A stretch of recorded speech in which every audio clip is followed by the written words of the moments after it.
ఎవరు కూడా ఉమ్మడి ప్రచారంతో అనుకూలంగా నిర్వహిస్తున్నారు. అది కూడా గోదావరి జిల్లాలో నియోజకవర్గం.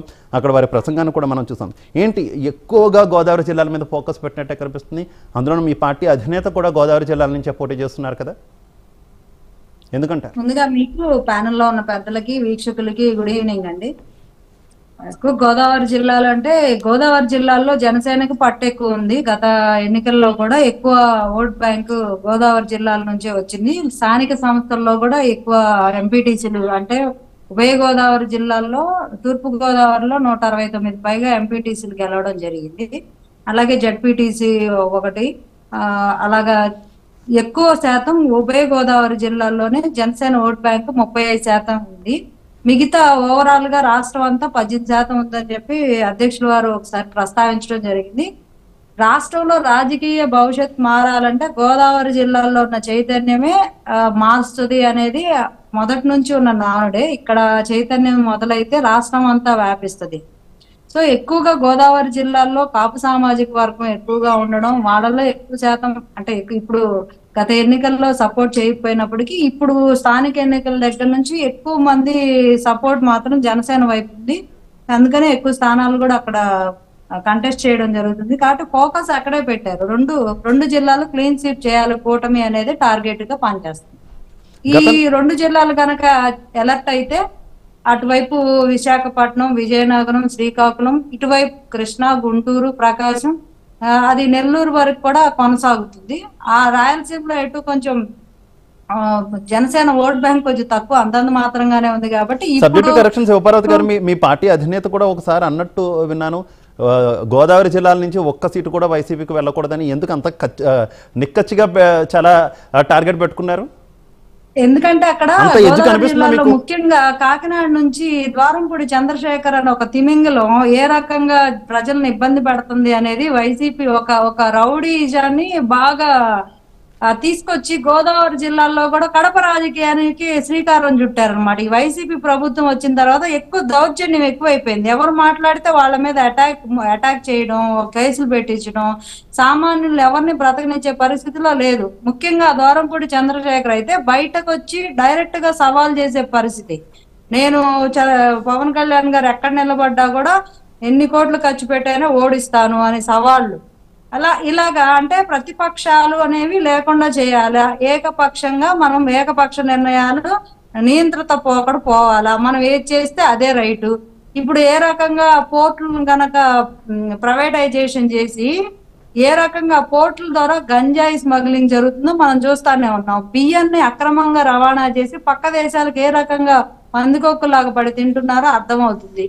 ఇంత అవినీతి చేస్తూ కూడా మళ్ళీ ప్రశ్నించిన వాళ్ళ మీద కేసులు పెట్టడం, కొట్టడం, ఒక రకంగా ఎలా అంటే ఆయన ఒక హిట్లర్ లాగా అక్కడ జిల్లాల మీద ప్రభావం చూపించాలని అనుకుంటున్నాడు. ముందు ముఖ్యంగా ఆ దూకుడికి అడ్డుకట్ట వేయాలని చెప్పి పవన్ కళ్యాణ్ గారు ఆ రోజే ప్రస్తావించారు. మొన్న కూడా ఒక డెకాయిట్ ఉన్నారు ఇక్కడ అని చెప్పి అతను నేను పిఠాపురంలోనే ఉంటాను అని మొన్న కూడా కళ్యాణ్ గారి మీద బ్లేడ్ బ్యాచ్ ఒకటి దాడి చేయడం కూడా జరిగింది. సో ఇట్లాగా కళ్యాణ్ గారు ఏ మీటింగ్స్ కి వెళ్ళినా అక్కడ కిరాయి మోగలను పంపించడం, ఈ ద్వారంపూరి చంద్రశేఖర్ రెడ్డి చేసే అరాచకాలకు అసలు అంతులేదన్న. ముందు ఇలాంటి వాళ్ళకి బుద్ధి చెప్తే గానీ పై స్థాయి వాళ్ళకి కూడా బుద్ధి రాదని చెప్పి ముందు అర్జెంట్ గా ఇక్కడ వైఎస్ఆర్సీపీ పార్టీని క్లీన్ స్వీప్ చేసి పంపించాలి అనేది ఒక ప్రధాన ఎజెండాగా ఉంది. ఓకే ఓకే ఓకే శివపార్వతి గారు. వేణుగోపాల్ గారు ఏంటి శివపార్వతి గారు చెప్పారు, పూర్తి స్థాయి దృష్టి అనేది గోదావరి జిల్లాల మీద పెట్టామని. మీరు కూడా అంతే స్థాయిలో కేంద్రీకృతం చేశారు. ఎందుకంటే అక్కడి నుంచి పవన్ కళ్యాణ్ పోటీ చేస్తున్నారు కాబట్టి ఎట్టి పరిస్థితుల్లో ఓడించాలని మీ వ్యూహాలు మీకు ఉన్నట్టున్నాయి. దాదాపుగా 34 నుంచి 35 ఎమ్మెల్యే సీట్లు ఉన్నటువంటి గోదావరి జిల్లాలు, ఏకంగా 5 ఎంపీ స్థానాలు ఉన్నటువంటి గోదావరి జిల్లాలు. ఏంటి మీ టార్గెట్ ఏ రకంగా ఉంది గోదావరి జిల్లాల మీద? సార్ శివా గారు, మీకు అదేవిధంగా తెలుగుదేశం పార్టీ నాయకులు సప్తగిరి ప్రసాద్ గారికి, జనసేన నాయకురాలు శివపార్వతి గారికి, విశ్లేషకులు శ్రీరామ్ గారికి, ప్రైమ్ లైన్ ప్రేక్షకులందరికీ నా నమస్కారం. శివ గారు, ఈరోజు శివపార్వతి గారు అయితేనేమి, అదేవిధంగా మీడియా అయితేనేమి, ఏదో వీళ్ళు ఉమ్మడి కూటమి దూకుడుతో వైసీపీ అడ్డుకోగలదా అనేసి ఏదో ప్రచారం చేస్తున్నారు. మేము చెప్పడం ఏమంటే, జగన్మోహన్ రెడ్డి గారి దూకుడికి వీళ్ళు విడివిడిగా వచ్చినా అడ్డుకోలేము, కలిసి వచ్చినా అడ్డుకోలేమని చెప్పి వీళ్ళు చేస్తున్న ప్రచారానికే నిదర్శనం. వీళ్ళు పూర్తిగా వాలంటరీ వ్యవస్థని వ్యతిరేకించారు. వాలంటరీని ఏ విధంగా దుర్భాషలాడారు. 3 నెలల క్రితం వరకు వాలంటరీ వ్యవస్థని మేము వస్తే రద్దు చేస్తామని చెప్పారు. అది చంద్రబాబు నాయుడు గారు అయితేనేమి, పవన్ కళ్యాణ్ అయితేమి, ప్రతిపక్షాలు అయితేమి. అదేవిధంగా వాలంటీర్లు గోతాలు గోన సంచులు మోసేవాళ్ళు, వాలంటీర్లు ఎవరైతే ఇళ్లలో ఉంటే తలుపులు తట్టి ఇంట్లో దూరి మహిళల్ని ఇబ్బంది పెడుతున్నారు, హ్యూమన్ ట్రాఫిక్ పడుతున్నారు. అదేవిధంగా మిస్సింగ్ కేసుల్లో కేంద్ర దర్యాప్తు సంస్థ వీళ్ళకి చెప్పినట్టు పవన్ కళ్యాణ్ వాలంటీర్ వ్యవస్థ వల్లే ఇంత అరాచకం జరుగుతుంది. మన టాపిక్ అది కాదు వేణుగోపాల్ గారు, మీరు రకరకాలుగా మాట్లాడి ఈరోజు జగన్మోహన్ రెడ్డి గారు తీసుకొచ్చిన వాలంటరీ వ్యవస్థని ఏ విధంగా వ్యతిరేకించారు. ఇప్పుడు అదే వాలంటీర్ 10,000 జీతం ఇస్తాం అంటున్నారు. అంటే యూటర్న్ ఎవరు తీసుకున్నారు? ఎవరు దూకుడు ఆపలేకపోతున్నారు? ఈరోజు జగన్మోహన్ రెడ్డి గారు తీసుకుంటున్న నిర్ణయాల్ని వీళ్ళు అడ్డుకోలేకపోతున్నారు. జగన్మోహన్ రెడ్డి చేసిన సచివాలయ వ్యవస్థ ద్వారా ఈరోజు సంక్షేమం ఉందంటే ఆ సచివాలయం మేము కంటిన్యూ చేస్తాం. ఆ సచివాలయం మేము అడ్డుకోం. వాలంటీర్ వ్యవస్థ మేము అడ్డుకోం. సంక్షేమం మేము అడ్డుకోం. సంక్షేమం వస్తే ఇంకా మేము ఎక్కువ ఇస్తామన్నారు. గతంలో ఏం చెప్పారు? వెనుజులా అయిపోతుంది, జింబాబే అయిపోతుంది, శ్రీలంక అయిపోతుంది. ఇప్పుడు మేము ఇచ్చేది ఈ సంవత్సరం 75,000 కోట్లు ఏదైతే సంక్షేమం అయితే వీళ్ళు వస్తే 150,000 కోట్లు ఇస్తారంట. అది ఎట్టి ఇస్తారు అంటే మేము సంపద సృష్టిస్తామంటారు. గతంలో ఎందుకు సంపద సృష్టించలేకపోయారు? ఎవరు దూకుడు ఆపలేకపోతున్నారు? ఈరోజు జగన్మోహన్ రెడ్డి గారు చేసిన సంక్షేమాన్ని కానీ, వాలంటరీ వ్యవస్థ కానీ, సచివాలయ వ్యవస్థ కానీ, అదేవిధంగా ఆర్బీకే సెంటర్లు కానీ, నాడు నేడు స్కూళ్ళు కానీ, విలేజ్ క్లినిక్లు కానీ, డిజిటల్ లైబ్రరీలు కానీ, ఇలా చెప్పుకుంటూ పోతే కోకెళ్ళు ఉన్నాయి. వాటినంతా అడ్డుకోలేక ఈరోజు జగన్మోహన్ రెడ్డి ఇచ్చేది కాదు, మేము కూడా దాన్నే కంటిన్యూ చేస్తున్నామంటే అప్పుడు అర్థం జగన్మోహన్ రెడ్డి గారు ఇచ్చేది కరెక్ట్ గా ప్రజలకు చేరుతుందనే కదా. Come to the point Venugopal గారు, కమ్ టు ద పాయింట్. మన టాపిక్ గోదావరి జిల్లాలకు సంబంధించి ఏ రకంగా ఉంది మీ వ్యూహం? సార్, గోదావరి కాదు, రాయలసీమ కాదు, కోస్తా కాదు అని చెప్పడం, రాష్ట్రం మొత్తం జగన్మోహన్ రెడ్డి గారు దూకుడు అడ్డుకోలేక వీళ్ళు ఒంటరిగా అడ్డుకోలేమని ఈరోజు ఉమ్మడిగా వచ్చారు. కానీ ఇక్కడ పరిస్థితి ఏమిటంటే మనం చూస్తున్నాం, సర్వేలో కూడా చూస్తున్నాం ఏ విధంగా ఉన్నాయి. గోదావరి జిల్లాలో కూడా మీకు పాజిటివ్ గా ఉంది. 70 సంవత్సరాలు ముసలివాడు మాత్రం ఏదో జగన్మోహన్ రెడ్డి గారికి పోటీగా తిరుగుతున్నారు. కానీ లోకేష్ గారు ఎక్కడ కనపడలేదు, పవన్ కళ్యాణ్ ఎక్కడ కనపడలేదు. పవన్ కళ్యాణ్ నిన్న ఎవరైతే ఆయన అనుంగ్య శిష్యుడు పోతుల మహేష్ గారు ఏ విధంగా మాట్లాడినారో ఆయన అడిగిన సమాధానం చెప్పండి. ముందు ఆయన అడిగిన ప్రశ్నలకి సమాధానం చెప్పండి. మా జెండా మోస్తే ఇవన్నా ఉంది, పక్క జెండా మోయమంటావు ఏందయ్యా 5 సంవత్సరాలకు ఒకసారి వచ్చి? ఇదేమన్నా నీకు పద్ధతిగా ఉందా? మేము జనసేన పార్టీని నమ్ముకోండి, జనసేన జెండాని నమ్ముకుంటే, మేము చంద్రబాబు నాయుడు జెండాని చంద్రబాబు నాయుడు నమ్ముకొని 5 సంవత్సరాలకు ఒకసారి ఏదో కుక్క బిస్కెట్లు ఎట్లా వేస్తే తోకుంటా వెళ్ళిపోతున్నావు, ఇదేమన్నా నీకు న్యాయమా అని చెప్పి అడిగాడు పోతుల మహేష్ గారు.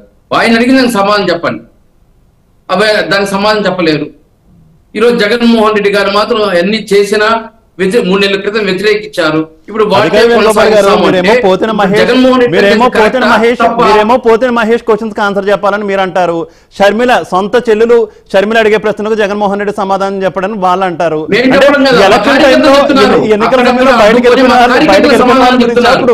షర్మిల గారికి మా కార్యకర్తలే ఎక్కడ ఆమె సమాధానం చెప్పాలో, ఎక్కడ నిలదీయాలో ఆడే నిలదీస్తున్నారు. దానికి ఆమె సమాధానం లేదు. మీ ఇంట్లో సమస్యలు ఉంటే దాన్ని పబ్లిక్ లో పెట్టి ఈ రోజు వైఎస్ఆర్సీపీకి అంటావు, జగన్మోహన్ రెడ్డి గారికి అంటావు, ఈ రోజు జగన్మోహన్ రెడ్డి గారు వ్యతిరేకిస్తున్నావు. ఇంట్లో సమస్య అంటే ఏంటి వేణుగోపాల్ గారు? ఇంట్లో సమస్య అంటే ఏంటి? మీరు షర్మిల గారి విషయం వచ్చింది కాబట్టి ఇంట్లో సమస్య అంటే ఏంటి? వారు ఎక్కువగా ఫోకస్ చేస్తుంది వివేకానంద రెడ్డి గారి హత్య గురించి, మొత్తం హత్య ఉదంతం గురించి. అది ఇంట్లో సమస్య ఎట్లా అవుతుంది? కంప్లీట్ గా పబ్లిక్ ఇష్యూ కదా, పబ్లిక్ గా వాడుకున్నది మీరు కదా గత ఎన్నికల్లో. రెడ్డి గారి హత్య ఎవరి ప్రభుత్వంలో జరిగింది, ఎవరు చేశారు అని నీకు తెలుస్తాయి కోర్టులు.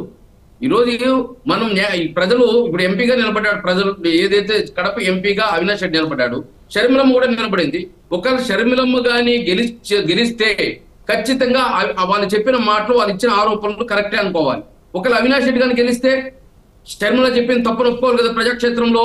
గత జగన్మోహన్ రెడ్డి గారి పార్టీ పెట్టినప్పటి నుంచి ఎన్నో ఆరోపణలు చేశారు.